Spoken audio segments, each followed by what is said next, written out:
What's up, everybody? Welcome back to another episode of Down Unders with my man Brody. Brody, how you feeling, my brother? How you feeling after the weekend with the doggies getting another victory there at Belmore? What are you feeling, bro? Another good dub, brother. Winners are grinners. Winners are grinners. No game song on today? No doggy song playing today, or? Nah. I don't want to rub it any more salt into the wars. You know, it's been a tough week for you boys, so I don't want to add insult to injury. But I'm sure all you boys will jump on the doggies bandwagon for the finals. I'm sure everyone in the chat will jump on the doggies bandwagon. We'll run this one together, but definitely a massive chance for you guys getting top 4 this year, and we're going to be definitely talking about that a little bit, especially, you know, yous versus, you know, the Sharkies, the Cowboys, who will get that top 4 finish this year. But first of all, obviously the biggest news after the week here, as you said, a very disappointing year with the Warriors, but it gets a little bit more disappointing. Shaun Johnson obviously retiring. Crazy career this man's had, bro. Like, your thoughts on Shawnee, because, you know, I've given away pretty much all of my thoughts over the week, as much as I can really give, but your thoughts on Shaun Johnson, my brother? Yeah, it's tough, man. You would have liked to see him, you know, potentially win that Daily M medal last year, go deep into the finals with the Wars, if not take it out and maybe retire on that note. And I guess that's why he pushed it another season, is because, you know, he didn't get any of those rewards that he probably deserved last year. You know, he tried to extend that to this year, and well, the Broncos are another team that's proving how hard it is to have 2 good years in a row. So yeah, look, Shawnee, man, he's been great throughout his whole career. Yeah, absolutely outstanding. And no matter what club he's played at, no matter what team he's had around him, Shawnee's always been a key man of any team he's been in. So yeah, what he's done with New Zealand as well, in the test games, is outstanding, brother. So yeah, look, it is sad, but you know, he's a wise man. Old Shawnee, he's probably making the right call. He's probably feeling that he can't put in that 100% that he wants to anymore. The game's kind of unfortunately left him behind a little bit with how quick it is now and physical it can be. So yeah, good on Shawnee, man, on the career he's had. So he'll definitely be in the Hall of Fame eventually. I do believe so. Yeah, 100%, bro. Hopefully he'll get there. And, like, obviously one of the best Warriors that we've ever had, and I would say one of the best Kiwi halfbacks, you know, in the league at the moment. I'll put him up there with obviously Stacey Jones, Benji Marshall, the likes of those guys. Jerome Hughes has a chance to be in that conversation as well, or possibly already is in that conversation right now. But I think it's probably the best thing for Shaun Johnson and the Warriors. Like, it's a weird one like that. I feel like obviously Shawnee, I think it's the best thing for his health, you know, into the future. Like, you're playing through injuries week in, week out. You know, he's got a young family. He's starting a new podcast. There's a lot of things going on in his outside life. Probably good to, you know, have him focus on those now. And then obviously with the Warriors, I feel like obviously been fairly disappointed this year. And when we don't have our best halfback that's ready, fit and healthy and ready to go, it showed throughout the season how up and down we are when we have someone in and out next week, a week out. We just can't build combinations. So it's probably you know, it's a blessing and a curse. You know, obviously it really, really hurts early on, but you know, it'd probably be the best for both, you know, us and Shaun Johnson. But you got any off of memory? I know I put you on the spot here, so like it's really tough, like just on memory. But like, you got your favorite Shaun Johnson moment? Do you have like a moment that pops in your mind when I say Shaun Johnson? Look, other than the touch highlights that every, you know, high school boy probably watched coming through back in the day, you know, the 2013s, 2012s, watching those touch highlights. Probably that try that he set up against Melbourne. I'm pretty sure it was an Anzac Day test where he drifted across field probably 30 odd meters and fooled about 5 defenders and set up that beautiful try. I can't remember it off the top of my head. Yeah, it was the one that got us into the semi-finals. I'm pretty sure it was to beat Melbourne. We got in the semis, I'm pretty sure, that year. But that was an incredible try. That was incredible. Yeah, it'd probably be that moment that makes you think of Shaun Johnson, other than his, you know, touch highlights, those ones for sure. But the Broncos try too, bro. We're going to Suncorp this weekend, obviously, so really excited to see that. I don't think the new Shaun Johnson could do that again, but that Broncos try, that freakish moments throughout his whole career, man. Like, I could go on day after day about my thoughts around Shaun Johnson, but yeah. Oh, actually, before we go through to the next topic, like, remember those days? Legit, we're sitting there, like, you know, sport for school and stuff, sport and rec, sitting in the corner, getting on the computers, you know, getting through our super coaches and that, and then going through just like highlights of the weekend, Shaun Johnson highlights, you know, Ben Barber highlights, like just used to be the days, bro. Like, you know, let him know, like, you know, we're sitting in the corner, guys, just going on the computers and just like, fuck schoolwork. Let's just watch these guys just absolutely kill it on a football field, eh? The memories, bro, the memories. The old Benny Barber highlights, bro, were unreal. That 2012 season. Oh, man. Look, would you rather Shaun Johnson in his best season or Ben Barber 2012? Oh, don't do this to me. You know, come on, mate. Come on. I'm going Shaun Johnson in his best season because Golden Boot winner, bro, what he did on that, like, you know, the Kiwis game, the sidestep to win it over England in that series, like, I got to go Shawnee, but that's just like rosy-colored glasses. That Ben Barber solo season, that Daly M season is probably one of the best. Didn't get one of those, eh?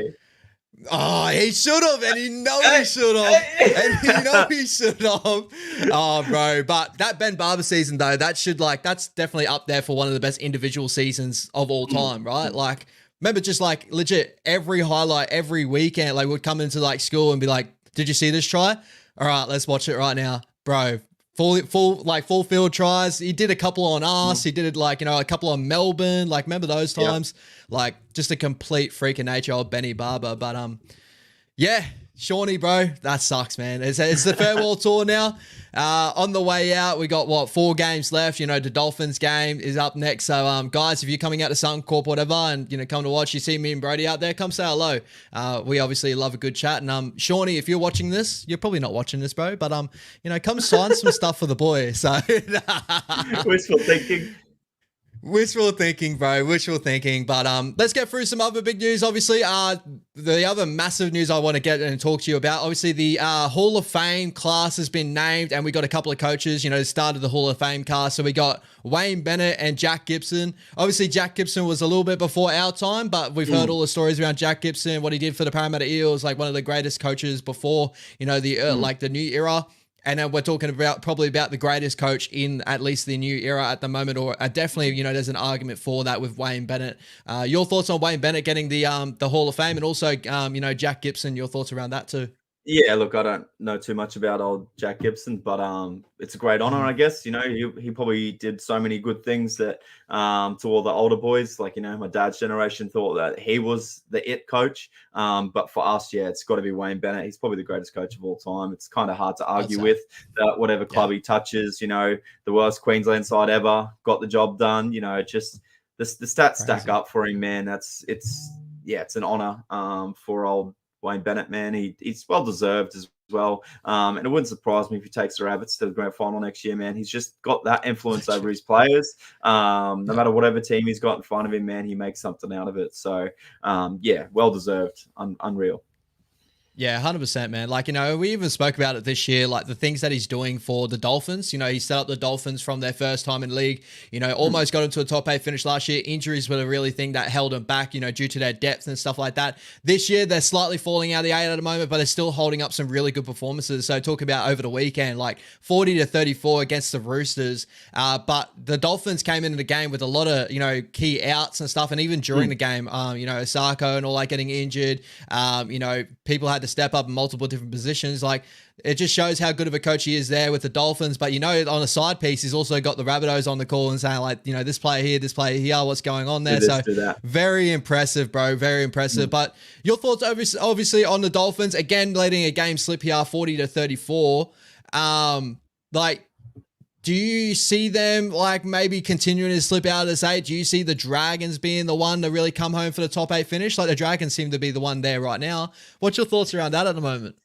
Well, the Dragons ain't getting a win this weekend, so that'll, you know, balance that back out. It's whether you guys beat the Dolphins or not, I guess. So, look, yeah, the Dolphins, man, look, they already had a tough run home as it was, let alone losing Jeremy Marshall-King. We touched on that last week, on how big of an impact he has on that team. Not so much the fact that, you know, Max Platt's doing a bad job, but just how we talked about how those two together add so much to their defense structure through the middle. You know, Plaffy playing the big minutes at lock instead of playing the big minutes at hooker. So I think the Dolphins are just probably running out a bit of a firepower. Pangai Jr.'s really actually been pretty good for them. He got ruled out on the weekend. So that was a bit of a miss against a strong pack like the Roosters.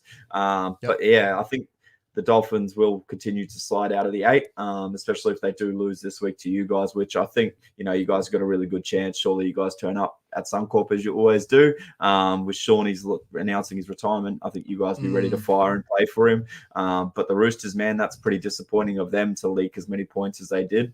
With the team they have on paper, man, they shouldn't be doing that. So, yeah, they won, but, you know, that's not a good look. 40 to 30, 34.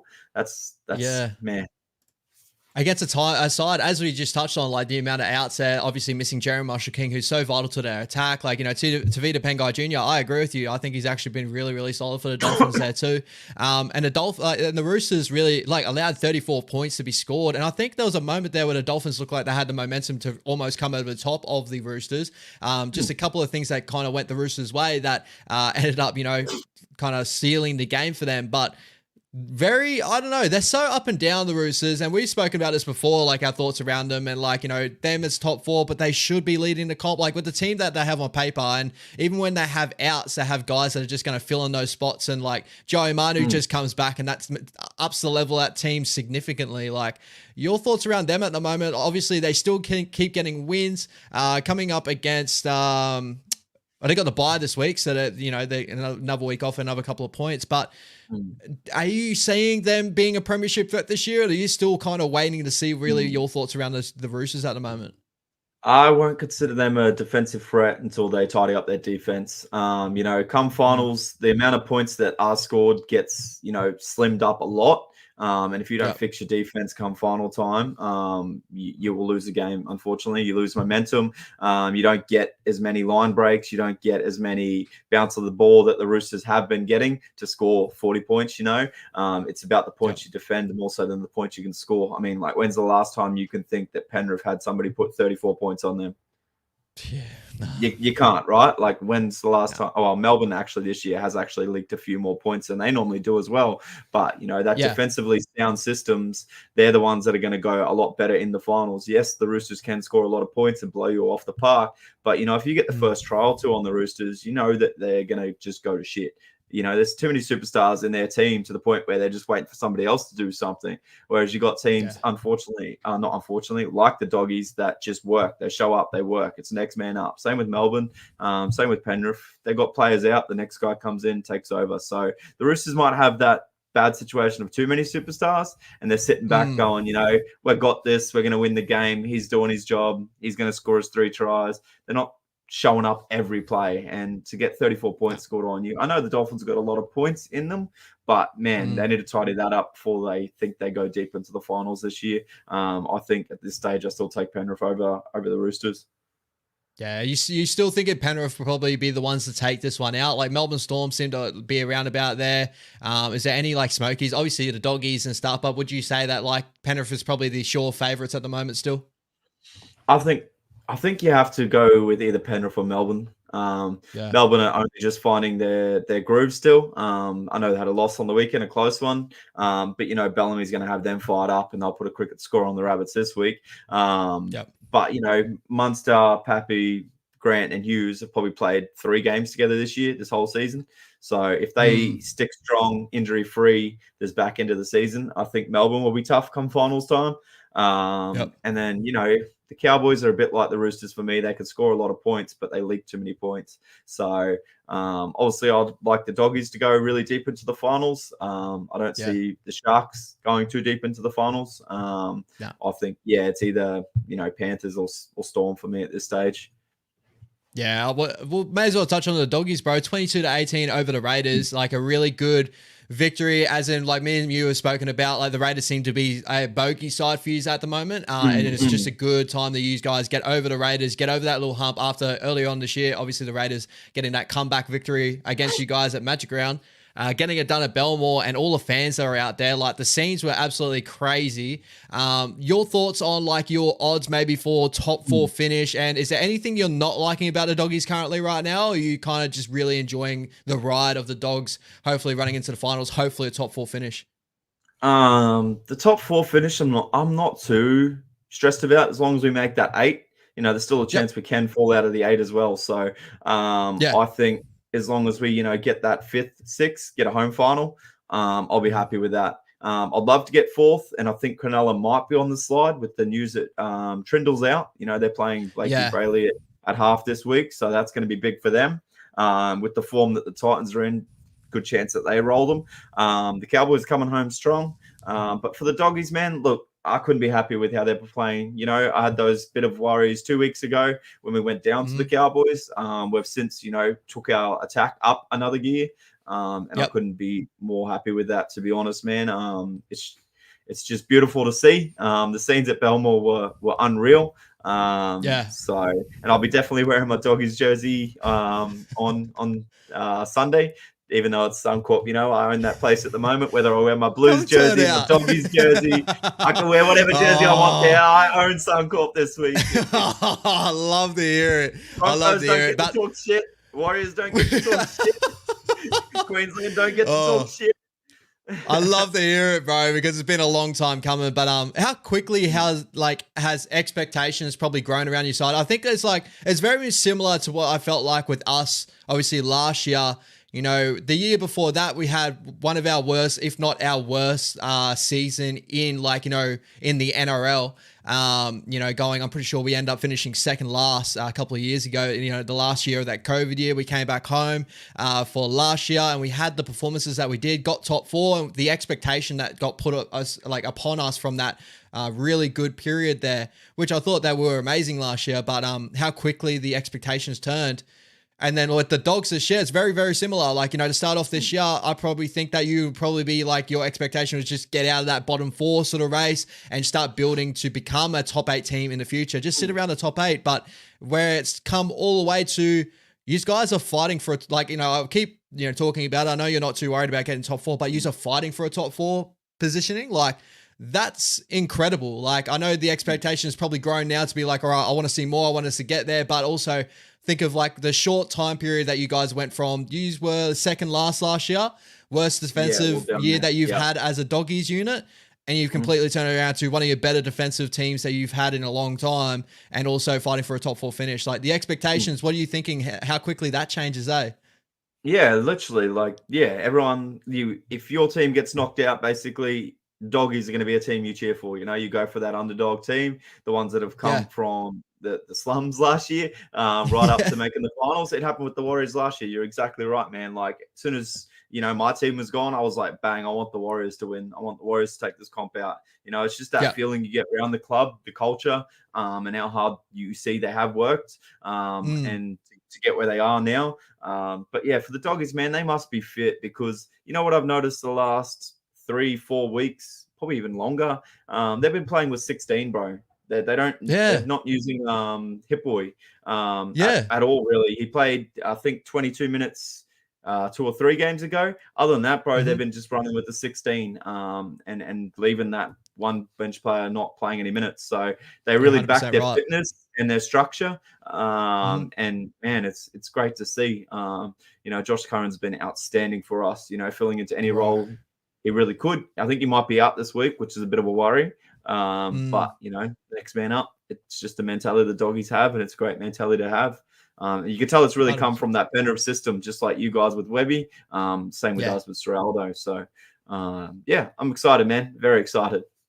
So good to see, and it's a mad blessing that it's both our teams that are going through this. I know we've had a little bit of a down year this year, but the positive of last year, and I still see the positives around our club right now, even in down form, and then the positive with you guys this year is just incredible to see, and it's so good to see both our clubs thriving in the modern day rugby league right now. But lastly, to finish off, put a bow on this top 4 sort of chat. You did say the Sharkies were a team that you think they're going to be slipping, especially with Trindle out. I agree, definitely. Trindle's going to be a big loss for them. Even though I think Atkinson can step up, I don't know if he can do it consistently to run it all the way home. Your biggest threat for your top 4 finish here. So obviously I got you guys in there. We got the Cowboys. I don't know if Manly are too far out. I think Manly's still got a slight opportunity, but where's who you reckon is your biggest threat for the top 4 if you were thinking top 4 finish this year? I think probably the Cowboys, to be honest. They don't leave Queensland too much in their last few games, and they do have a bye still up their sleeve. So I reckon it does come down to who wins this weekend. If Sharks have a loss, we get a dub. Cowboys either get a win or a loss. I think this weekend will kind of make that picture a little bit more clear. I think there's some big games there with the Sharks, Titans, Cowboys, Broncos, Bulldogs, Dragons, and I think Manly's got the Raiders in Canberra. They'll be looking to bounce back to stay in that top 8 contention. So I think this weekend the picture will be a bit more clear on who's going to grab that 4th spot. But I do see the Sharkies losing, so I think it'll be up for grabs out of the Doggies or the Cowboys. Yeah, and it's major, bro, because as you just touched on, I think this game this weekend, the Cowboys versus the Broncos at, Townsville is such a massive game for the Cowboys for that run to the top 4. But touching on the side they're versing, the Broncos, obviously a disappointing loss over the weekend to the Titans, 46-18. That is 2 weeks in a row they've conceded over 40 points, the Broncos, on a major slide outside. Now, the one team that I'm looking at the moment, looking over the shoulder and going, well, they made a grand final last year and they're falling all the way out as well. So, what's going on at the Broncos? Do you reckon it's the hype they've got overhyped? They're bought into the hype, not working hard enough. Do you reckon it's a little bit to do with, Kevy Walters? As I've touched on earlier, I think a little bit it's the game plan that they run with doesn't really suit them when they have a lot of injuries out, but they've got boys back now. So what do you reckon's going on there? Losing becomes a habit sometimes. Do you reckon it could be that a little bit? I don't know. I think it's momentum. I think, their season's not going the way they wanted. I reckon a few guys have probably already chucked it in, a few weeks ago and said, look, the season's gone. I don't really care. And then, the injuries, man, when it rains, it pours. It just gets worse and worse and worse for them. You can see that there's frustration there from a couple of plays on the weekend. But, I don't know. It's hard to tell. It's definitely really hard to back up a good season. You guys are struggling with the same thing. But no one's struggling more than the Broncos from the last season that they had. So, they're all still fairly young group of guys. So I dare say that they will be back next season, but I think they just got to work harder.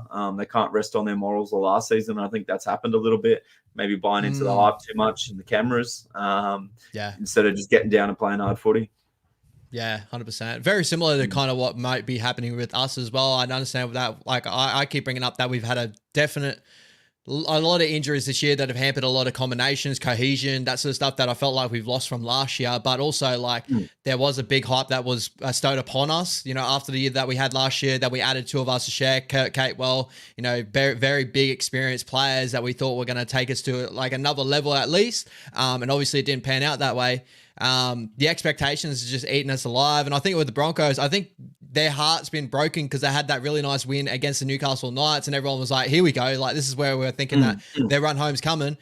And you guys broke their hearts. You did it at Suncorp Stadium in front of their own fan base. You were up and down Caxton Street, the Doggies fans going absolutely mental. You put 40 points on the Broncos and, thinking that they were probably going to come down to the Gold Coast and probably replicate it again, but not, as you said, just thinking they could just turn up and just turn it on.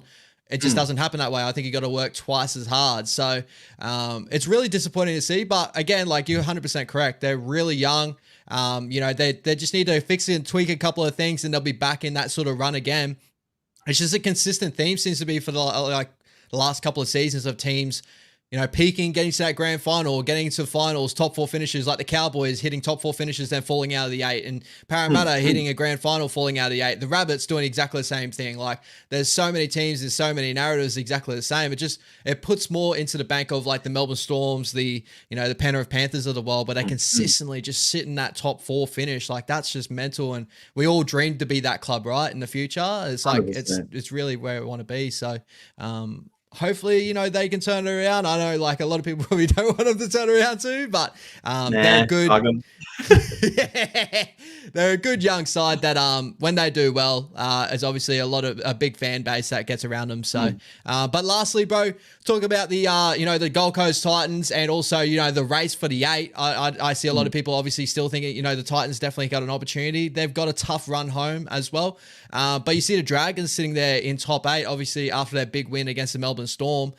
Who are you more liking at the moment that are outside of the 8 that could fall into the 8 race, that could, come home really strong? Are you thinking the Dragons can hold their spot there? Or do you reckon they're too inconsistent to hold their spot? What's your thoughts? Well, yeah, they're a bit inconsistent at the moment, but who isn't, I guess? If you're outside the 8, you must be inconsistent. So that 8 spot is really up for grabs. I think potentially Canberra could still grab that. But I think the Dragons, I think they have a little bit of a lighter run home off the top of my head. compared to I'll quickly go for it now. Yeah, they got Sharkies is probably their toughest game. The Raiders, the Eels, the Titans, and you guys this week.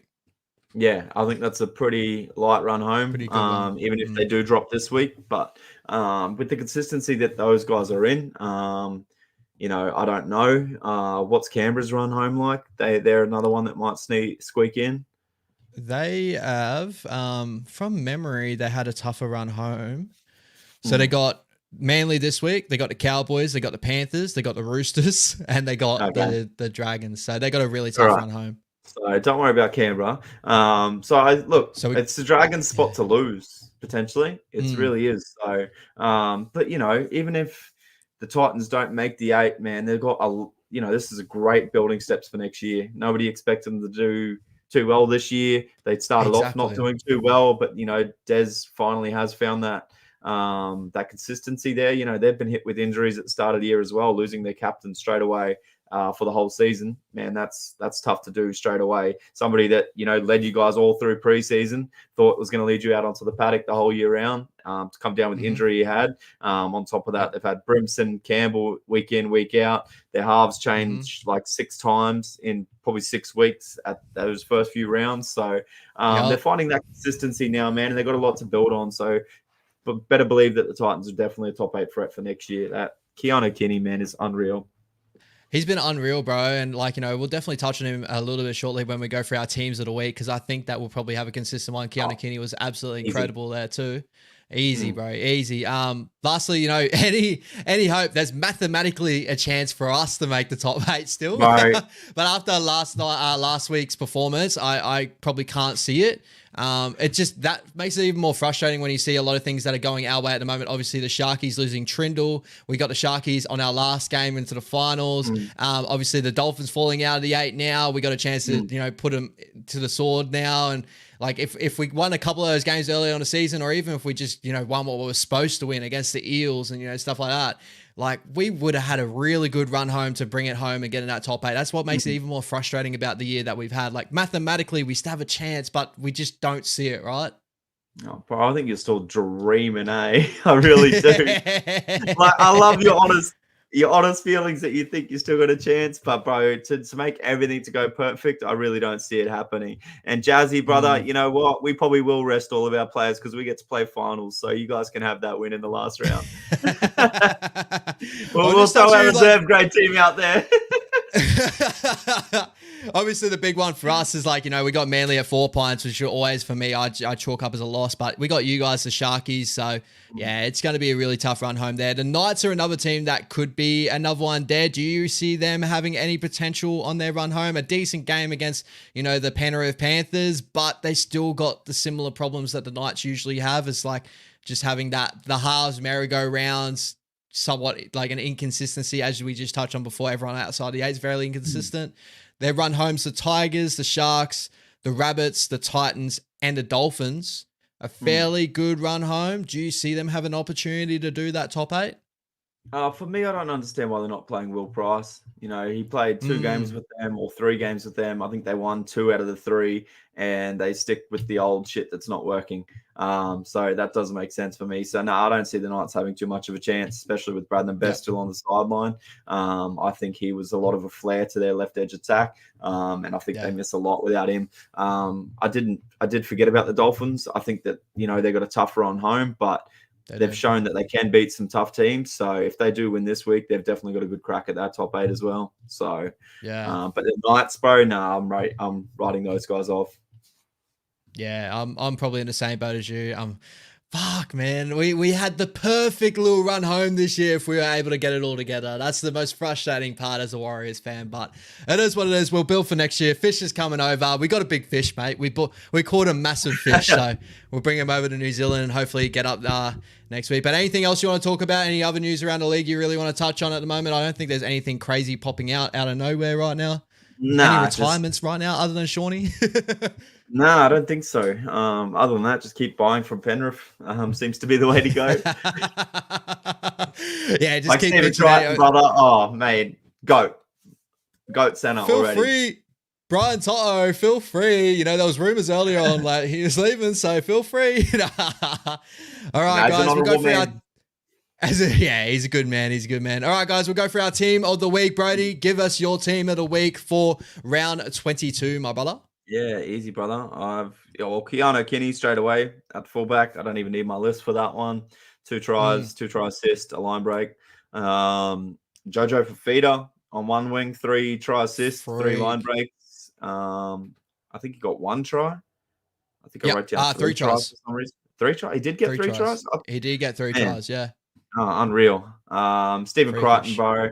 Oh, man, what say less about Stephen Crichton, honestly. What more could you really say? It's man, at 23, leading the club like he's doing, 3 premierships, Origin. Where do you start, bro? Get that signed, you know. Get that signed. Fly New Zealand Golden last ticket. Game when we beat the Wars. Watch Shauny's retirement. Get him to sign that. Put it away. Put it away. Yeah, man, unreal performance from him. Real captain knock, 2 tries, the line break, and a try assist. Unreal on the other side of the field. Iro from the Sharks, 208 meters, a line break assist, 1 try, 2 try assists. Murray Tuolungi, 3 tries, 198 meters, 2 line breaks, a line break assists. Tommy Dearden, a try, 2 line breaks, 2 line break assists, 18 tackles and 0 missed. So that's pretty good for a half. Sammy Walker, man, he was on one on the weekend. He was incredible. Couple of solo tries. He scored 2 tries and 24 points overall. So yeah, a good knock from him. Up front, I've got Joseph Tarpany and Terrell May. So Tarpany had 158 meters, a line break, 29 tackles and 0 missed. Terrell May had 37 tackles made and 0 missed and 132 meters. Brendan Hands was my hooker of the week. So he had 45 tackles, 1 miss, 1 line break. And he had 4 runs for 48 meters. So that's not bad. Some good running meters out of dummy half there. In my back rows, I had Fainu from the Tigers. He had 2 tries and 27 tackles. And Jaden Sewer, 156 meters, 2 tries, 27 tackles. And then in my lock forward role, I had Tommy Eisenhoof. He had 47 tackles and he only missed 1. And that's tough to do against the Melbourne team. So, and then I had a couple honourable mentions in Bo Firma, Dream Buller, Jacob Preston, and obviously Nathan Cleary he was on one on the weekend as well. So yeah, I know Nathan is just one you could just chuck in, week out, right? It's getting like that, eh? My team of the week, brother, we got obviously Keanu Kinney, as we just touched on before, freakish, performance against the Broncos, say less. Jojo Fafita and Muzza are my wingers, 100%. I totally agree with you, bro. Same with my centers, exactly the same centers. Critter, he was the shining light there over the weekend, just shows his leadership that he has around your squad, and he was the main man for you guys. He was absolutely incredible. My halves, my 6 is different. I got Dylan Brown after the game he had against us. I thought he had a solid game, 145 meters, 2 try assists, 4 tackle breaks, 1 line break. That major one he put on Chanel Harris-Tavita. Boom. See you later, brother. Made that big line break for Gutho's try. I agree with you. Sammy Walker, 2 tries, bro. He's short kicking games, just on a different fucking level, right? Bro. Confidence, second to none. Bro, he's unreal. Up front, I have Joseph Tarpany, so I agree with you there. The other guy I paired him up with, Jack DeBellin. I thought he had a solid knock against the Melbourne Storm there. 160 meters, 3 tackle breaks, 1 line break assist. He got through a ton of work. I think he ended up with 20 something tackles as well. I didn't really add that in. My number 9, I went Harry Grant in a losing side. 128 meters from dummy half, 2 tries, 3 tackle breaks, 45 tackles in the middle. I thought he was one of their shining lights against the Melbourne Storm. But again, if you want to hold it against as in not getting over the top of the Dragons when they should have, you could go sway that way as well. My 2 edge-back rollers, I got Sewer as well. I totally agree with you, bro. Massive game from Jaden Sewer. And he's definitely stepped up noticeably from the Origin dropping to where it is now, right? 100%, and that's 100%. A really good sign, bro. That's a really good sign. So really good to see from Jaden Sewer. He's finally sort of filling out his potential, which is really cool to see. Dave Fafita is on my other side. So 172 meters, 6 tackle breaks, 20 tackles, no miss. The only thing with Dave Fafita, I was swaying between him and Bo Fermor because I felt like Bo Fermor was just as game breaking in that game. Like, you know, usually Bowie's like the underrated one out of the two. He does a lot of work, the big line break, the try. But I thought, you know, Fafita got for his big work and no misses and 20 tackles. Like, I think that's a big, you know, knock for him, especially with the knockout at Origin that, you know, Billy Slater, all the little things he doesn't do. You know, didn't miss a tackle in this game. So a solid effort there. And my 13, again, I was throwing up many different people. I went to say Yo again, you know, 186 meters in the middle, bro, just freakish effort, and 36 tackles, no misses. Like, the guy is a freak in the middle, man. So I definitely agree with you. A couple of other players that you could have chucked up in there. I was looking at Fainu as well, Samuela. I thought he had a really solid crack over the weekend as well. But yeah, that's my team. Keeney, Fafita, Iro, Critter, Muzza, Dylan Brown, Sam Walker, Tarpanet, Harry Grant, DeBellin, Sua, Fafita, and Yo. Yeah, look, Isaiah Yo, man, you kind of just overlook him because that's the standard, unfortunately. Otherwise, you'd just put him down in lock every week because he produces those numbers every week. So I know. I love the Eisenhuth shout, though. I was actually looking at, like, I don't think Chris Randall had the numbers, but I thought Chris Randall was really solid over the weekend as well, and he's been solid for the Titans for a period now, playing in that 13 role. Obviously, you know, Tino's usually there if he's not playing up front. I thought it's solid knock from that guy as well. So a lot of good names you could have had there, but yeah, Isaiah was kind of the easy one I could just slot in there. Yeah, it's pretty safe. You know, Kurt Mann, bro, if you watch his effort areas for the Doggies, he's been killing it a lot, and he's been aggressive in defense, man, like good aggressive, which is shocking. You know, I really didn't like that signing, but man, he's been on another level. So yeah, he's been freakish, man, and also a Queenslander. So Maroons, next year be right. Go on. All right, my brother, let's move over to our overrated, underrated, fairly rated. So yeah. Get through it, my man. One of my favorite segments of the week for sure. Yeah, bro. So I got a couple from the team of the week that I want to touch on, and don't just say that they're underrated because they killed it this week. And then I got a couple of legends I want to touch on as well. So beautiful. Jojo. So we'll start with Jojo Fafita. Underrated. I know you don't want me to keep saying underrated every week, but he's athletically a freak. Like, if you notice the kicking option he is starting to become for the Titans, whenever they kick down his side, he's always getting up above everyone on that side. Like, he's starting to get that, like the lift off really, really well. He gets his hands up in the air. He gets a good bat back and stuff.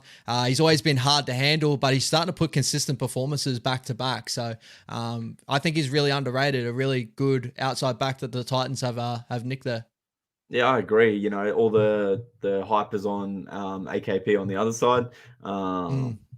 So yeah, I think Joe Fafita is underrated as well. 100%. We got Iro. At the moment, I first thought he was fairly overrated for a player that I don't think a lot of people had seen before the league. Like, I thought that, like, you know, obviously Rugby League Guru is a massive content creator, an amazing eye for football talent. But when he was saying, you know, Iro is got to be in that center position, like, you know, he was talking about Iro in such a great light, which he is a great talent. A lot of people had the thought of, like, he needed to be in the Shark side straight away, get rid of Talakai. And that was a little period there where it kind of was like, oh, Talakai probably should still be there. Like, statistically, I think Talakai's up there and just about. So I'm going to go fairly rated at the moment. I think he's had some really solid games, like the game of the weekend, incredible performance there. But I've also seen some games where he does, like, hamper on that side. Defensively, he still has moments in him as well. He's still so young, but he's definitely got potential. He runs like a Valentine Holmes type. So I just need to see more out of him as well. But at the moment, I'm going fairly rated, only because I've been stung by the overrated, like, nature of him started the season. Like, people didn't watch him in New South Wales Cup. He was, you know, averaging about 3 missed tackles a game. He really stepped up on that area coming into first grade, but it was one area that a lot of people were like, he's going to fix the defensive issues of the Sharkies, which I never saw from the start. So that's just my thoughts anyway.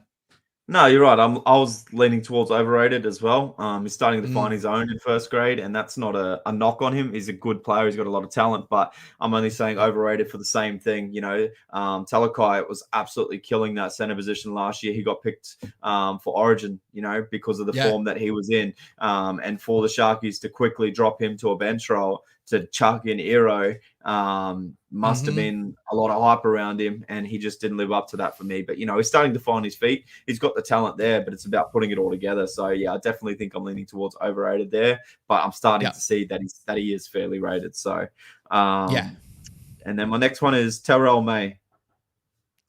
Oh, if you asked me early on the season, I would have said overrated 100%. Like again, this comes down to content creators and hearing bloke in a bar, like, you know, Danny Kemp was massive on him. That was the first time I started to hear a lot about Terrell May. And I was looking at him, I was like, I've seen Terrell May before. I've not seen the same things they're seeing. Like when he was at the Panthers and then losing to the Panthers, then going to the Roosters. And I was just like, sometimes I just saw laziness sometimes out of him, but I feel like he's definitely switched up his game. He's worked really, really hard, and he's gotten to probably a fairly rated level for me right now. But yeah, when he first came into the league, bro, and a lot of people talking about like he looks incredible, I just wasn't seeing the same things, but maybe my eye was a little bit off there, but I thought overrated to start with, but he's swaying fairly rated right now for me. Yeah, I agree. I think he's fairly rated as well, just on the same note. So, all right, we're gonna get into a couple of older heads. All right, and okay, this one's gonna trigger me, I reckon. But Brent Tate, underrated, bar, underrated, bro. The man with the big overrated. He's overrated. No, one of the most consistent wingers for us in our period. You know, for the Broncos, what he's done, he's touched the Origin stage. He had big moments in the Origin stage. Like, also broke his neck too. Anybody could have big moments outside of that team, and you guys had for fucking Queensland. So he is overrated.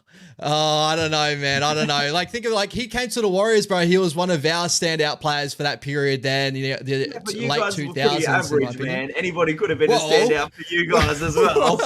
Listen, we had good players there too. But in the Broncos days, like he's won multiple premierships. Like, what do you reckon about him? Like, what's the thing that you don't feel like he should be there, or do you think that is more so on?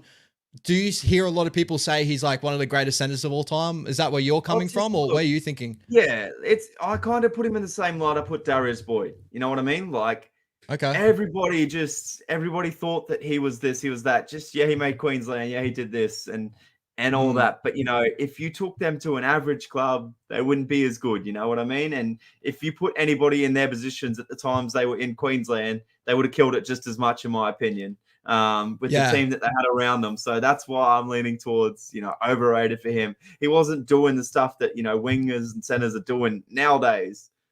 And, you know, like some of the wingers and centers aren't getting the hype that, you know, that dude got. So I don't know, bro. Like, think of like we weren't a good team in like the early 2000s. Like, we had some good signings, obviously Steve Price and stuff. And like, you know, looking back on it, like from my memory, I've always had really good memories of Brent Tate there outside ed. Like defensively, he was always really sound. He had like underrated speed that like I didn't see out of him. It reminded me like, remember Scott Minto back in the fucking day, bro? Like just like, I don't know. I don't know how he got around the park, but out of nowhere, he just surprised the fuck out of you.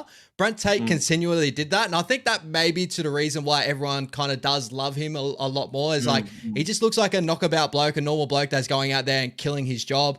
You know, and his career at the Cowboys was solid for the Cowboys as well. As I said, he's won a couple of premierships. Like, yeah. Where did this start with you with Brent Tate? That's what I want to know. Where did this start? Queensland, bro. Queensland. It started with me. We did that too. I don't know. I rate him in the same light I rate Darius Boyd, brother. That's all it really comes down to. I see, like, even Kyle Felt, I see him as kind of a Kyle Felt type. Well, who's better, do you reckon, him or Darius Boyd? I know you rate him in the same light, but who's better? I'm gonna lean towards Darius Boyd for winning, you know. I could see that. No, he was a good fullback for a little period there too. Yeah. I know it's a wild one for you.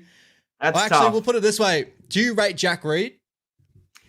Look, I reckon Jack Reed could have been so much more if he didn't have the injuries he had. But, you know, he showed so many good signs in that Broncos team. Same with Matt Gillette. I rated both of those guys. You know, Jack Reed had a few errors in him, but, man, the amount of effort he put in, you can't match effort. You know, like he didn't have the build to be anything special. You know, he didn't have anything go his way, and he was a ginger. So, you know, like he was. How you gonna label him with that, bro? I don't know, bro. But, you know, like he had no right to be picked for NRL, and his hard work got him there, and it showed. You know, he was full of effort. So. See, that's my same argument for Brent Tate. And that's why I say, like, you know, Brent Tate was the early day Jack Reed for me, in my opinion. Like, a guy that was. That stops his aerodynamics, Brody. He was still getting up and down that field, man. Look. He had some good moments. But there we go. We won him over. I think Darius Boyd was overrated as well, and you know I think he's the same as Darius Boyd. So that's the reason why I think Brent Tate's overrated. And don't get me started on Justin Hodges. We're not going down that avenue. These all Broncos players, guys. Are we noticing something here? Well, let's get into some back. I was going to say, our next player is not Darius Boyd, right? No. We're going to get into some legends now, brother. So we're going to go with Marco Mealy. I love the little side comment there, bro. Marco Mealy, yeah. Underrated because if we bring up some of the best like front row forwards in the early 2000s, like I think some people would bring him up, but I don't think enough would bring him up. I've held him in the same light as a Luke Bailey. Like, you remember Luke Bailey back in the day, solid worker, got up and down his work. Very similar to a Matt Scott as well. Remember the period where Matt Scott was known as the best front row forward in the game? Man. Yeah, he was the it man, bro. Yeah. But these days, you bring up the best front row forwards all time. I do feel like that Matt Scott wouldn't get named as much as what he did in that era as well. Underrated. I think Marco Mealy is exactly the same, bro. So I would say underrated. What he did for that doggy side in the early era, like he was like an ogre in the middle, bro. The scary guy in the middle. You know, he taught players like Willie Mason to get to their level. The Sonny Bill Williams, like the leadership he had in the middle. Like Willie's spoken about it multiple times. So I got to go underrated for him, bro. Yeah. Well, my next one is Willie Mason, and you know the hype that he gets, and you know. Marco Mealy was probably just as good, if not better than him in those early 2000s. And he doesn't get half the hype that Willie Mason gets. But for me, Willie Mason is underrated at the Doggies, or fairly rated at the Doggies, sorry. But when he went to Newcastle, I think he was overrated. He's overrated. Yeah. Is that your next guy? Yeah, Willie Mason? Yeah, Willie Mason. Yeah.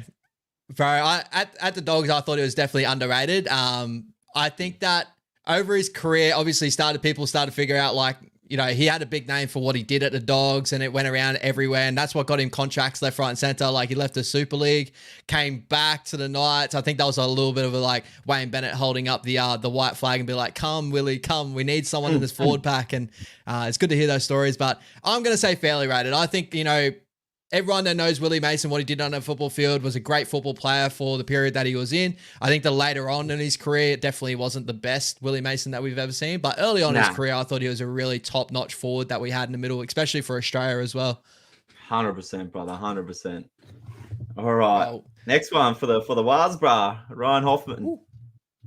Oh, one of our dud signings in a way. Like, bro, you can add that to the list. If you're talking about Warriors, Ryan Hoffman, overrated. If you're talking about like overall Ryan Hoffman, I'd say fairly rated. I think, I'd go fairly rated. I'd hold him in the same light as like a Kurt Capewell that we have these days. We obviously signed Curdy Capewell expecting that he was going to be another one of those people. It just reminds me similar to that signing of Ryan Hoffman when we had that, you know, Roger and all those boys come over and we had Ryan Hoffman there and everyone was like, oh, this side on paper is incredible for what he did in the Melbourne Storm system. But people also forget that was the Melbourne Storm system too. So exactly right. Hardworking player, went through his work. But yeah, I'd say that. I got a question for you. Like obviously as a Doggies fan, Andrew Ryan or Ryan Hoffman? Andrew Ryan, bro. Yeah. Andrew Ryan. Yeah. The old Bobcat, bro. Unreal. I rate Andrew Ryan just as much as Josh Jackson. To me, they're the same player. Josh Jackson was just reincarnated of Andrew Ryan for us. And you know, Josh Jackson didn't get the credit he deserved, or the team around him that he deserved at the Doggies in those struggling years. Josh Jackson, man, he was one of my shining lights and hope in those tough years for the Doggies, man. I love Josh Jackson, but I rate him the same as Andrew Ryan. Freak, man. But yeah, with Ryan Hoffman, bro, I'm gonna go fairly rated. I think he's a great edge back rower. Did a ton of work for Melbourne Storm. I just can't get over He wasn't bad for us, but he wasn't like what we expected he was going to be. And I think that just was due down to systems, really, unfortunately. Yeah, 100%. I agree, brother. My next one was Josh Jackson, but we can both agree that he's just underrated. Underrated, yeah. And then we're going to jump down to Mark Riddell, bro. Oh, Mark Riddell. I used to love Mark Riddell. Old Piggy Riddell. Bro, I'm going to say underrated for the cult figure that he still could be right now. People like any of the younger generation that have never like watched early era, rugby league, early 2000s, mid 2000s, Mark Riddell, big body, freaking hooker, score a try immediately, like left, right, and center, and then go into the stands and celebrate it himself. Like a freak of nature there, bro. Chuck up the Matt Riddell highlights right now. That goal kicking technique, bro, second to none. Bro, watch us get copyrighted like I did on YouTube on my channel. But guys, make sure, check out some Mark Riddell highlights. Like, I rate Mark Riddell, so I'm going to go underrated, my bro. Just a cult figure that we've had in the game. He's a freak. 100%. And my last one is Simon Mannering.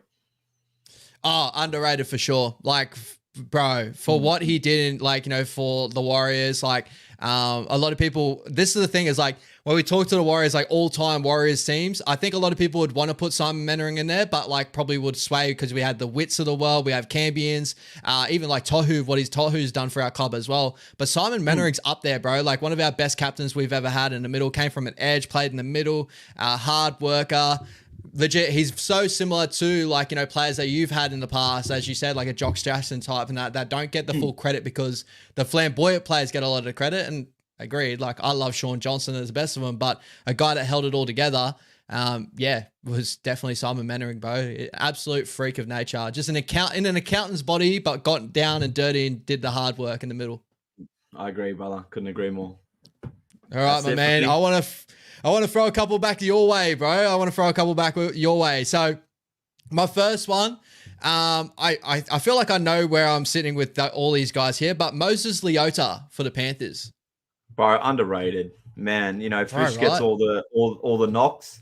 And Moses Leota's work doesn't always show up on the stat sheet, but the effort does. If you sit there and watch a Panthers game, bro, he is that start to the engine room, and Fisher Harris is just the punch kicking into second gear. But Moses Leota is definitely the start of that engine room, and I think he's underrated. 100%, bro. He just a part of that duo. He seems to be the one that kind of is the second pedestal. Fisher's up top there, but I feel like these guys are hand in hand, for what they do at the Panthers. And we saw what he did in the Broncos in the grand final. He was the one that scored the try that, got him back into that game there. Yeah. He's had some massive moments, throughout his career. I remember that Parramatta Eels game. He was the one leading the defensive charge against the Parramatta Eels. Who did he put some shots on that grand final, left, right, and center. Remember we were talking about who could be Clive Churchill. I think he was up there for us as well. So underrated for sure, bro. Underrated for sure. Definitely. Joey Manu, a guy that's leaving rugby league soon, but over his career, been known as probably the best center in the league for a long period. What do you feel about him right now? I'm going to say fairly rated, bro. I'm not going to say he's underrated because he's definitely well rated. But I think that's well deserved to be 100%. Rated the way he is as one of the best centers in the game. What he's done is freakish. He's really dropped off his meters compared to what he's normally used to. Of that 200 plus mark, he's dropped that down a bit. But I think that's just the style that the Roosters are playing now. But yeah, whether you want to try out of him, you want him to eat up meters, you want him to play center, wing, 5'8", fullback, he does it. He's incredible all over the park. And I think, he's definitely fairly rated. He's going to be a big miss to the game. I hope he comes back. Yeah, same, bro. He's just an incredible talent that we've had in the game. 6'4", over 100 kilos to move the way he does. When he goes back to fullback, his fitness level just doesn't drop. He's like a freak of nature, man. So rugby union are going to love him for sure. So yeah, fairly rated is a good one there. And our last one, Will Benacini. Your thoughts on Will Benacini, especially around his thoughts this year? He doesn't get rated as much as he's probably deserved up to probably this season. But this season he's really struggled, and I'm starting to see a lot of grubby tactics come out of him. I'm starting to see him in the same light I see Isaac Tago. This year's really made me dial him back to probably fairly rated, if not overrated. Whereas if you asked me this question last year, I would have said underrated in a heartbeat because I didn't feel like there was much hype on him. But this season, with what he did last year, he proves that he can do it. So it's not a fact that he can't do it or he doesn't have the talent. But this year, I'm gonna say probably overrated. Yeah. So I'm teetering still. I think fairly rated. I think there's a little bit that coincides with his form this year. I think Parramatta, like just being in the state that they're in, obviously his outside man that puts him through, gives him a lot of space with the Mitchell Moses of the world. He's like been missing in and out this year.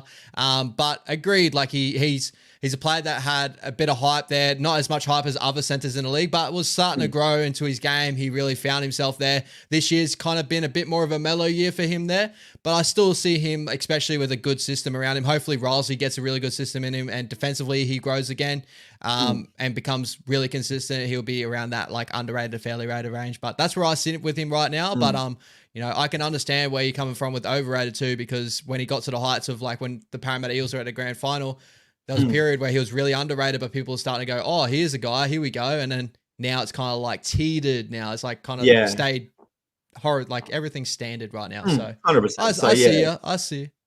Yeah. And then, Matty Timmercall's another one, but I think he's fairly rated. He's only playing his second season of first grade as a full-timer.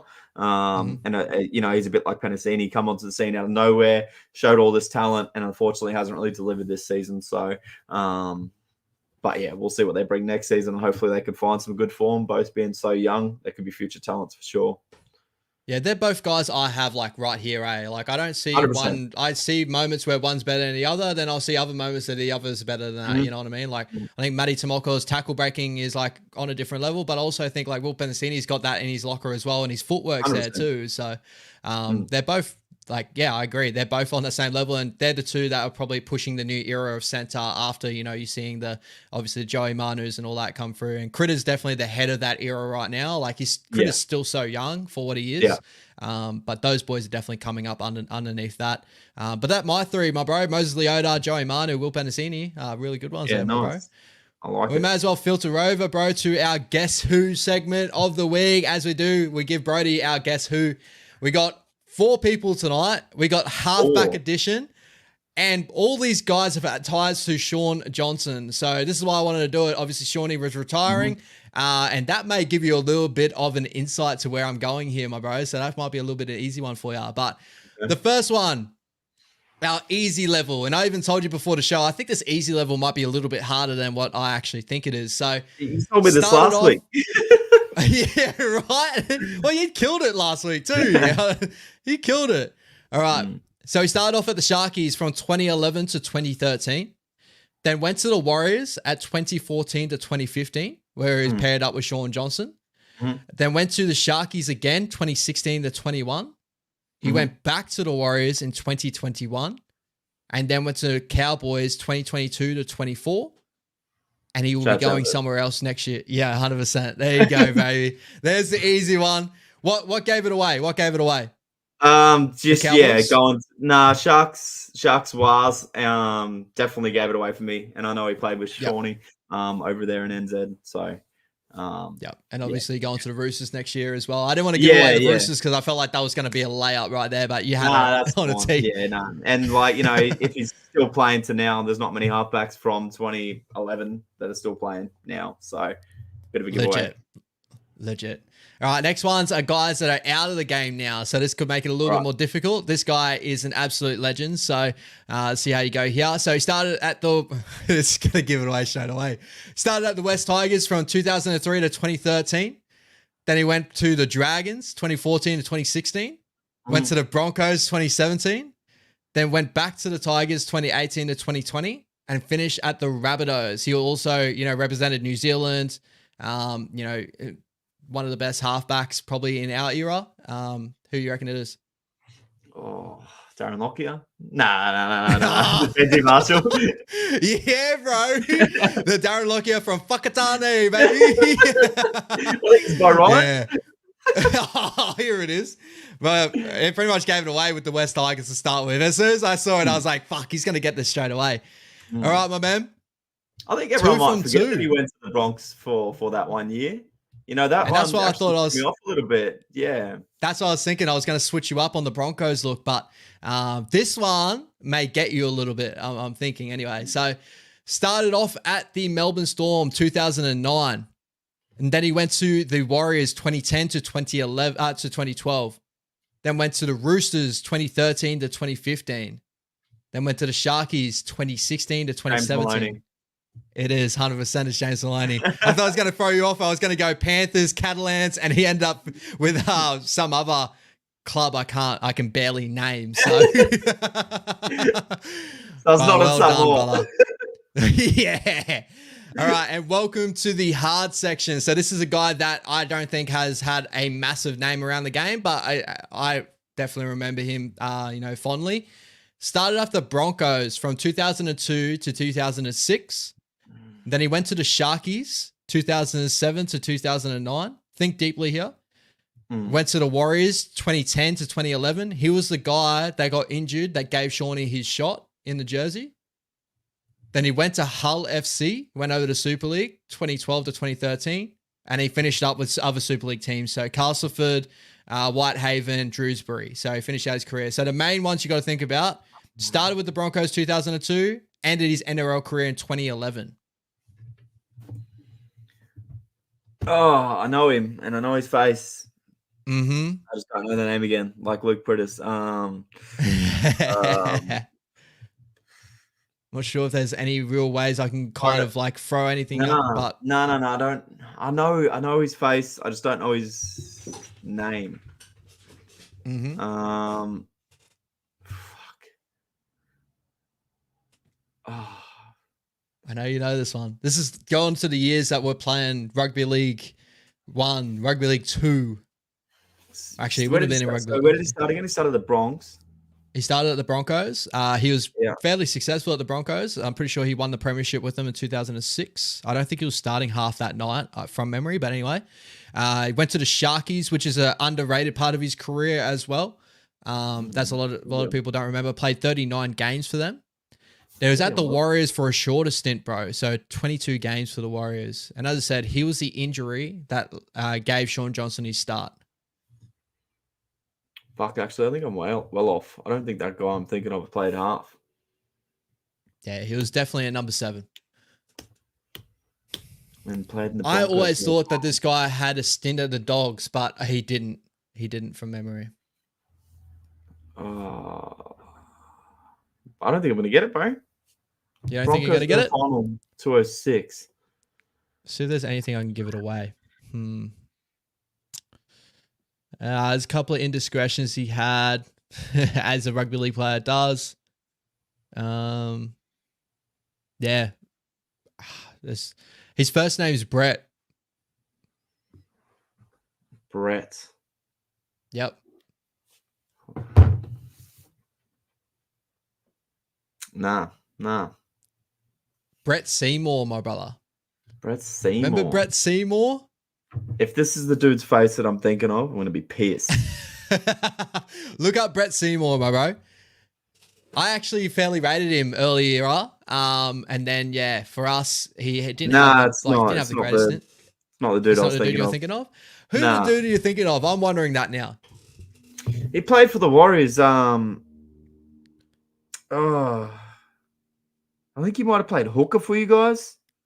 Not Thomas Lillaway. Nah. He was only a small fella. Nathan Friend? No, not Nathan Friend. Tahi forgot about Seymour. Yeah, good old Brett Seymour. Pretty sure, I'll read here. I'm pretty sure he won a premiership with the Broncos. He was in our 2006 side. I just don't think he made the appearance there from memory. But that's where I remembered him early on in my career. Then obviously when he came to the Warriors, gave us a lot of, obviously the moment of Shaun Johnson cracking into first grade. That was a big one. Oh, man. I'll try and we'll go. Oh, I want to figure this out because this. I want to know who Brodie thought this was. I'm gonna go pick up the Warriors. The players that play for the Warriors. Lance O'Hire, bro. Lance O'Hire. Yeah. That's Freak, who I was bro. thinking of. One of the best utilities of all time and highly underrated. 100%. One of my uncles, one of my dad's uncles played for the Warriors, Phil Blake. Oh, really? Yeah, bro. Yeah. First 5-point try. Write it down. You're part Kiwi, aren't ya? You're like a quarter Kiwi. No. You're Kiwi, aren't ya? Nah, definitely not. You're definitely not Kiwi? No offense, boys. Bro, Lance Ohio, like legit, like he so underrated, bro. In that early era, you know, Warriors and that. He was like the guy holding the boys together. Such a consistent player. But Brett Seymour, bro. Brett Seymour. Yeah. And there was another dude I was thinking of, but I still can't think of his name either. Those two Warriors guys going through my mind. And yeah, I can't think of them. So we had Lance Ohio. There's no photos anymore either on here. Because if you're thinking of Lance Ohio, he played multiple positions. One that I think that comes to mind, that was a weird one, but he used to play fullback at a moment, at a pinch. And the player that you're thinking of, I'm thinking in my head, could have played fullback for the Warriors. Because I'm blanking right now. Fullbacks history. Because we had Brent Webb for a little period. Nah, he either played hooker, bro, or he might have played in the halves. And he was like, he was a white Kiwi, and he had like a kind of like a mohawk, you know, like the trendy mohawks back then, not the full blown mohawks. I was gonna say, you don't think Michael Witt's a Kiwi, right? No. He was definitely a Kiwi. In that same era of Lance Ohio and that? Yeah, bro, yeah. Guys, what do you reckon? You got trying to look at the not Tui Lola here. Nah, Tui Lola here. Shout out SC Warrior. He's bro, this one's gonna eat me alive for a while. I'm looking at like the old not Chuma Vave. I said Brent Webb, PJ Marsh. I'm going through some names on top of my, like, what we got here. 208. Yeah. Ivan Cleary. You think it's 2008, yeah? Nah, I'm looking at a poster from 2008. That dude on the right, front right. I'll send it to you. Send it to Tell me, me baby. This dude's name. This is who I thought you were thinking of. Front row, right, bro. I'll send it to you on Messenger. All right. Tell me his now, name, guys. So it itches it's my not brain. Nathan Fiend. All right, top right. Yeah, Nathan Fiend. Is that his name? I thought it was Nathan, but I didn't want to sound like I thought Nathan Friend. Yeah, Nathan Fiend, bro. Nathan Fiend. Bottom right? Yeah. Nathan Fiend. Nathan Did I Fiend. describe him any better? White Kiwi, kind of mohawk. That era, man. Yeah, Nathan Fiend. Good work, SC Warrior, bro. You hit the nail on the head. You don't get a reward for it, bro, and I do apologize for that. But yeah, I'm pretty sure I'm getting this right. But Nathan Fiend, because he, from memory, he's not a Kiwi either. He's not, bro. He's straight. Looks like actually, yeah, he is Kiwi. Yeah, played Four Nations for the Kiwis. He was the one that scored the try. Remember that try for the Kiwis? I just saw the highlight for it the other day. It was a blast from the past. They went down the sideline with, I think, Nightingale came back in the inside, a couple of big offloads. I think Shawnee hit a couple of right foot steps, or Benji hit a couple of right foot steps, put an offload to him, scored to try to win the game. But yeah, that was Nathan Fiend. Nathan Fiend, I remember. Oh, who's the dude I just sent you a photo of? I remember him being a bit of a weapon, and he played a bit of back row, a bit of center. Oh, Lewis Brown. Lewis Brown. He was another freak. I know he's not a Kiwi. Wasn't he like some sort of like European or some bullshit? I'm pretty sure he was Kiwi, from memory, because he's got a bit of an accent now, but I don't know if that's just because he's hanging around with the boys these days. But he's actually signed back on with us to do our clothing, so he does a lot of fashion these days. Is he? But he's legend, and he was the guy that scored the try off the Shaun Johnson underball against the Melbourne Storm. So that's probably why it's coming to your head. Yeah, he's born in New Zealand, my brother, so he's a Kiwi. Freak, man. I thought he was like European or Spanish or some shit. Like he don't look like Kiwi. Bro, I could go through names right now, like, you know, all these players that are like, I think a lot of people, like for me, I have a fond memory of Bodine Thompson. I got a really weird memory of Bodine Thompson. That's mainly because, like, whenever, was it late, I was getting into like betting and stuff like that, put on Bodine Thompson, he always scored me tries. So he's a freak of nature like that. Thompson. Outside of Shaun Johnson, bro, fucking freakish. Yeah. Fuck yeah, guys. There you go. Some Guess Who for all you guys in the chat as well. SC Warrior. Shout out to you. Yeah, Nathan's Bean.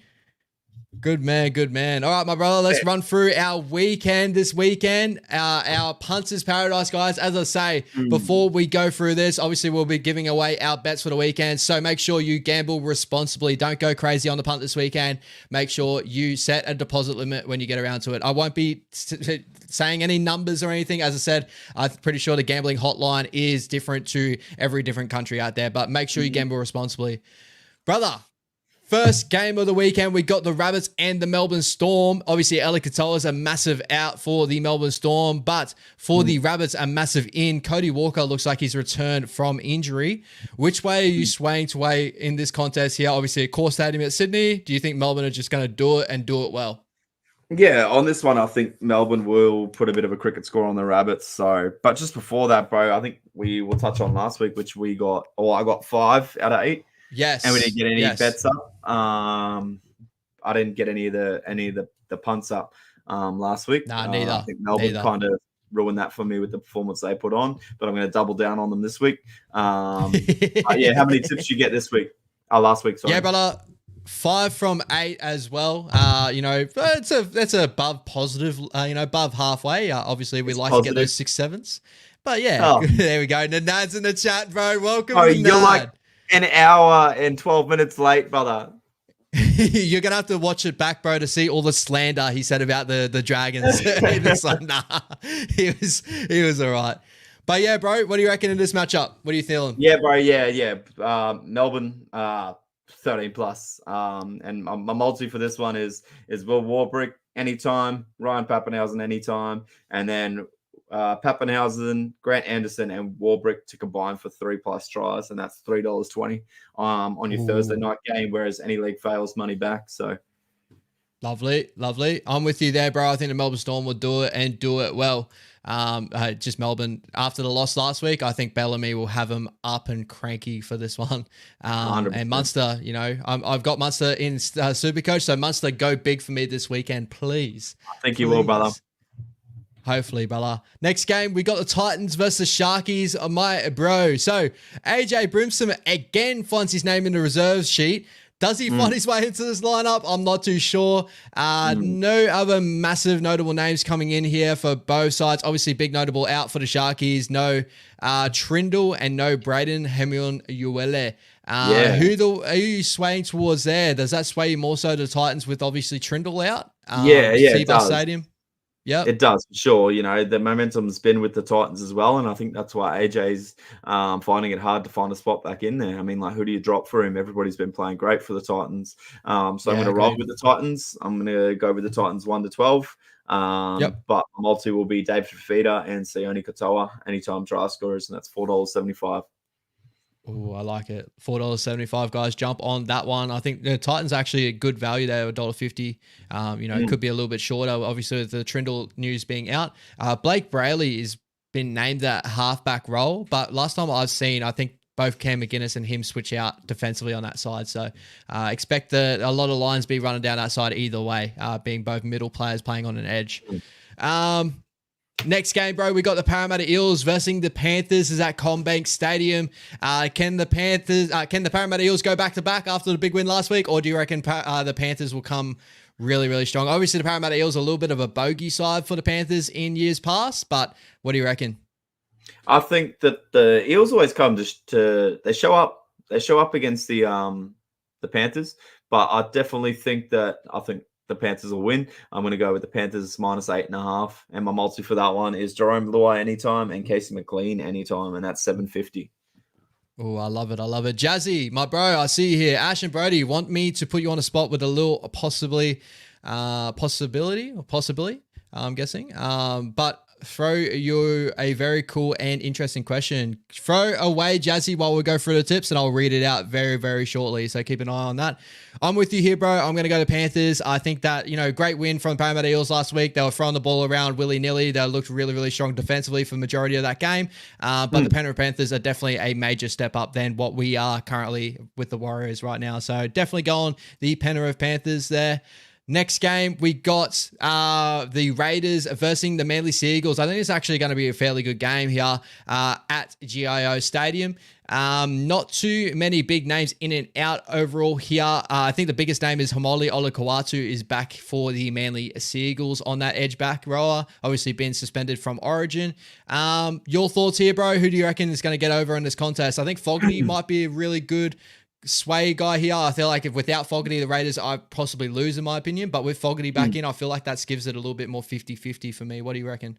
Oh yeah, well he played last week, brother, and we still dusted them. So I think with Olakau'atu back in, I think that strengthens up that right side of Manly's defense, and I think that takes away one of Canberra's attacking weapons in Hudson Young down that left edge. So I'm gonna lean towards Manly. I think Manly will get the job done in Canberra. I'd say 1-12. Just the simple fact that it's in Canberra. Yeah, and Canberra love to grind one out. I am going to go the Manly Seagulls, obviously having the week rest. Tommy Turbo. If there was no Tommy Turbo, I'd go sway the Raiders, but Tommy Turbo there, ready to go. I think Manly's going to be a little bit too strong in that matchup. Next one, we got the Cowboys versus the Broncos. This will be happening at Townsville. Obviously, the Broncos looking to get a win on the board. Quickly before that, here we go. Jazzy. Question: who is your most underrated player for both of your clubs that you would like to have reached higher heights in the game / club? So underrated player you'd wish got to higher heights, whether they retired early or something like that. What do you reckon, bro? It's definitely one on the spot. Yeah, look, Josh Jackson. Yeah, like Josh Jackson for me, bro. I think he was well underrated. He was a great club captain for us, and he deserved to reach so much higher in the game. And I do believe if Josh Jackson was at a better club like Melbourne or something like that, he would probably be in GOAT contention for back rower just from his pure hard work. He was pretty much Liam Martin, but he just unfortunately wasn't in a good team. I'm pretty sure he never got a sniff at Origin, even though he well deserved it. I think he might have played a game actually off the top of my head, but he deserves so much more. And if he was in, a great system, unfortunately we weren't in a good place when he was with us. But I think, for him, man, if he was at Penrith, he would have been Liam Martin, all over. But yeah, on the spot, he's definitely the one I always go back to. That's definitely the most underrated for us. Yo, I'm going to sway. I was just thinking off the top of my head. I feel like the easy answer for me would be around that Simon Mannering or something like that. But I'm going to sway the way to Brent Webb. I brought him up before. Actually, Lance Ohio is really close to it too. Like Brent Webb or Lance Ohio. So Brent Webb obviously was our fullback in our early 2000s era. The fullback that got us to a grand final that year was Stacey Jones, 2002. I had to go rewatch those sort of earlier periods there because I never got to watch a lot of it live, during my early years of watching football. But going back, he was such a really good fullback for a guy that never had much of a name. If I said Brent Webb to a lot of people, they'd be like, who? You know what I mean? Like, I think he was really incredible. Lance Ohio, for sure. Like you just brought him up before. One of the best utility pieces we've ever seen, in rugby league. Could play 6, could play 9, could play fullback, could play out the center, could play on the wing, could play anywhere, honestly. And he was holding that team together, the Warriors, with that, the mid to 2000s, early 2010s. I thought he was absolutely incredible. So it was obviously good to hear Brodie bring up his name before too. It's just like a blast from the past. So I love this. Bro, some Johnny Carlaw. Yeah, Johnny Carlaw. I remember Carlaw used to be a guard. Your thoughts on Carlaw? You remember Carlaw back in the day? Oh, yeah. Is he? No. I don't think so. He this guy out. I'll give him the best way. I'm pretty sure Carlaw. I'm not sure if he was a part of a brother, like the two brothers, but I'm pretty sure one of them was a Bronco from memory and it came to the Warriors. But really, really underrated edge back rower. Used to come off the bench a lot of the time too. Another player that Shaun Berrigan. I used to rate Shaun Berrigan when I was little too. Yeah, he was for definitely sure. underrated. Johnny Carlo, I don't know. Was it for me? Yeah, Johnny Carlo. Love that for you, Jazzy. Appreciate you, my bro. All right, let's get back to our tips for the weekend, my brother. Cowboys versus Broncos. No Ezra Mam, no Payne Haas for the Broncos. Is that too much of an outs for them coming up against the Cowboys up at Townsville? I think so, but I guarantee they'll probably show up now. It's just you got one of those feels like you're waiting for them to just redeem themselves, but I just can't see it with those big names out. I think the Cowboys have too much for them at home. Especially with the defense that the Broncos have been throwing out there. So give me the Cowboys, but I'll say 1-12 though. Yeah, a lot of rumors going around that Reese might play 6 this week. Apparently at training, they've seen him run around at 6. And obviously they're carrying Tristan Saylor on the bench. So Tristan Saylor, top 5 fullback in the game, going back at the fullback. Let's see what happens. Get the job done. I'm with you, bro. I think the Cowboys will be a little bit too strong. From what I've seen of the Broncos last couple of weeks, I think it's going to take a little bit for them to turn that back around. Moving on to your favorite game of the weekend here. We got the Doggies versus the Dragons, and this will be at Cogra. Get excited for this one, my brother. Both of them pretty much top to bottom from last week. Josh Adokar returned last week, had a okay game back in the lineup there. Do you reckon he adds on top of the back of that, maybe getting a meaty this week? What do you reckon? The Doggies get the win this one? Yeah. I think we've probably got too much speed for the Dragons out wide. They got the big power game, but which team doesn't have the power advantage over us at the moment? So I think we'll kill them with speed on the edges, and I think we'll get the job done. I reckon. When you look at this Dragons lineup, who worries you the most? I'm going to say Moses Sully. But we've got Stephen Crichton up against him, so I'm going to probably lean towards maybe Jaden Sewer in the form he has been in. Yeah, I'm a bit worried about Jaden Sewer with Ben Hunt sniffing around for an offload off him. Maybe catch out, being a bit lazy potentially. But yeah, probably that right edge of the Dragons in Jaden Sewer, Ben Hunt combination. Love it, bro. Love it. I'm going to sway it away of you guys, but again, I believe it's going to be really, really close. I think that the Dragons are going to remember what happened to them early on this year where you blew them out late, a couple of injuries to the Jack Bird and stuff, and then you guys really put your attack together and just shut the door on them. You scored 50 in that game from memory? Was it you got to the 50s, right? It's what we do. But yeah, I really did think that I think there's going to be a 2-point game, stuff like that. I think it's going to come all the way down to the edge. Jazzy, Johnny Carlo played a lot of center and a bit of wing. Played for the Warriors, Balmain, West Tigers, 150 games at St. George too. I thought, who am I thinking? Carlo. He was an edge back rower.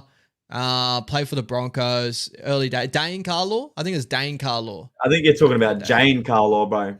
No, I'm serious. Carlo? I think it is. Actually, no, Dane. I thought it was Dane Carlo. Is it the Dane dude? Carlo? Is it the dude that was massive? No, that's the dude that was massive because he played for the All Blacks and played for the Wallabies. Yeah, and the old Wallabies played for Australia. Looks like Tarzan, plays like Jane. You know that dude? Is that the one?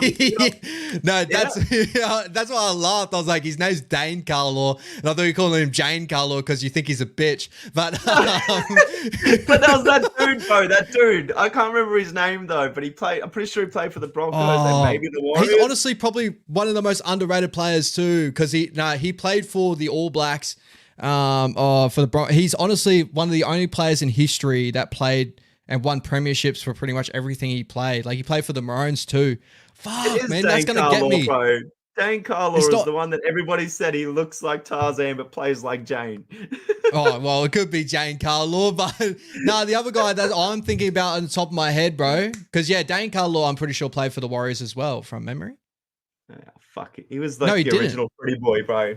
He was the original Jordan Ricky. I must be the original Jordan Ricky. Oh, right, that name's going to come to me. He's straight pretty boy, but he played like a bitch. I know. I just saw him up there too. Who am I thinking of with the Warriors? It might be a Maguire boy. I'm not too sure. We had one. Did we have Casey Maguire at one stage? I'm not too sure. We had one of the pieces back in the day with the Warriors, but the guy that I'm thinking about right now, I'm trying to think of. Guys, let me know in the chat. It was, around this same sort of period. He came through with the Broncos with like Seven Receiver and all those boys, played for the Maroons, also played for the All Blacks. Is like, I can't believe I'm forgetting his name because he's actually one of the most underrated players like ever. Was it Get out of here with your Olympic basketball, Ned. A good night and bring on the football, we reckon. Here it is. Here it is. But yeah, bro, with your game, yeah, you're holding a close match up here with the Dragons. Yeah, bro, and I'll be messaging Ned straight away, letting him know what happened in case he comes an hour and a half late again. Brad Thorne, Kurt Fleming, that's the guy. That is him. I can't believe I forgot them. I forgot Brad Thorne. I can't believe that. Do you remember Brad Thorne? I do, bro. I do. Bro, like, legit a guy that played for the All Blacks and also played for Australian Rugby League. He's won for the All Blacks, one for Australia, one for the Broncos, one for Queensland. Like, he's done it all, bro. Like, crazy story. I can't believe you mixed him up with Dane Carlaw, bro. I can't believe that. Oh, we're nearly at the end, guys. We're nearly at the end. All right, so definitely the most important game of the weekend, guys. We got the Warriors versus the Dolphins at Suncorp Stadium. As I keep repeating myself, we will be going to this game, guys. So if you are turning out to this game, come say hello. The only outs here for the Dolphins, we got Joshy Kerr, and the Warriors. Obviously, we got Roger Tuivasa-Sheck returning in that center position. So that's an interesting move back to center. Ed Gossie comes to the wing.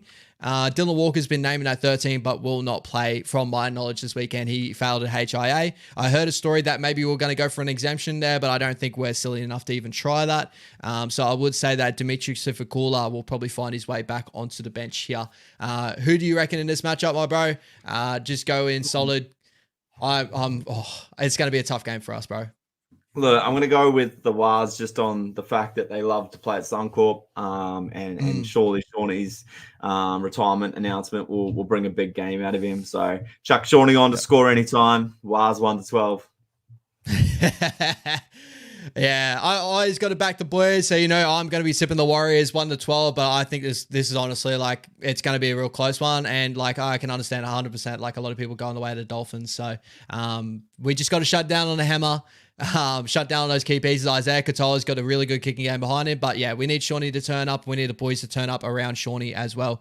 Jazzy, I thought Dylan Walker's was mainly a throat thing. So a lot of things that were going around, bro. Saw an NRL physio. He actually failed his HIA. So that's what the news I heard coming out. But if it's not, then maybe it's a throat injury. I haven't seen that. If he randomly plays now, Jazzy, it's definitely a throat injury due to the fact he's got off his COVID knock, all right? Anything for the boys. Anything for the boys. But up the Wars this weekend, baby. We'll be supporting that live.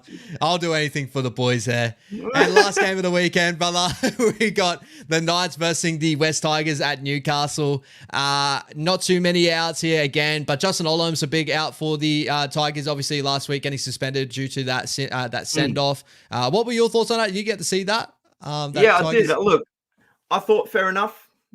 Send off, but where's the consistency? Straight away in the Panthers game with Isaac Tago, I think it was. Where's the consistency? He did the exact same thing, and it wasn't even a sin bin. So like no consistency, typical refereeing. It's the story of the fucking year. So yeah, it's definitely one of those ones, my bro. Yeah, again, as not too many changes here to the lineup, you're probably going to sway the way the Knights. Does this kickstart maybe the Knights run to the top 8, you reckon, here? Or do you reckon, look, I think the Knights will win, but I don't think it'll be that convincing, and I don't think it's going to kickstart their run home or anything like that. But I'm going to go with the Knights. All right, cool, my man. And any last bets for this weekend, my brother? Oh, for me, I'm going to go to Knights in that one as well, just to jot that down. But any last bets for this weekend, my bro? Yeah. My perfect round multi that I'm going for in every game is so this one, it's good odds, so chuck $1 on it. I got Melbourne minus 11.5. The Titans 1-12. Jerome Luai anytime try scorer. Canberra Manly game to be anyone to win 1-12. North Queensland Broncos game, anybody to win 1-12. Doggies Dragons game, anyone to win 1-12. Jack Bostock anytime try scorer, and Kalen Ponga anytime try scorer, and it's $195 to the dollar. Chuck $1 on it. Get on it, guys. Get on it if you want to win some money for the weekend. Hopefully we get up this weekend and win a little bit of money on that one, my brother. But any last things before you jet off here? We are definitely due, man. We are definitely due. We've given you some value too, guys. You can't really complain. A couple of weeks ago, we gave you a nice little win, but hopefully we get another one for you this weekend. Yeah, get on it now. Get on it now. All right, my bro. Anything else before we jet off, my bro? Nah, bro, that is all for me. All right, my guys, enjoy your weekend. Hopefully the Warriors get up. Hopefully the Doggies get up and we come back a really happy podcast next Wednesday, guys. Make sure you tune in to Wise Up TV. I'm pretty sure Levon will be doing a watch along and a full credit to the boys, guys. So do make sure you tune in that on Wise Up TV. But yeah, guys, enjoy your weekend. Up the Warriors. Come see us at Suncorp Stadium. Come say hello. Up the Warriors. All right, guys. Have a good night.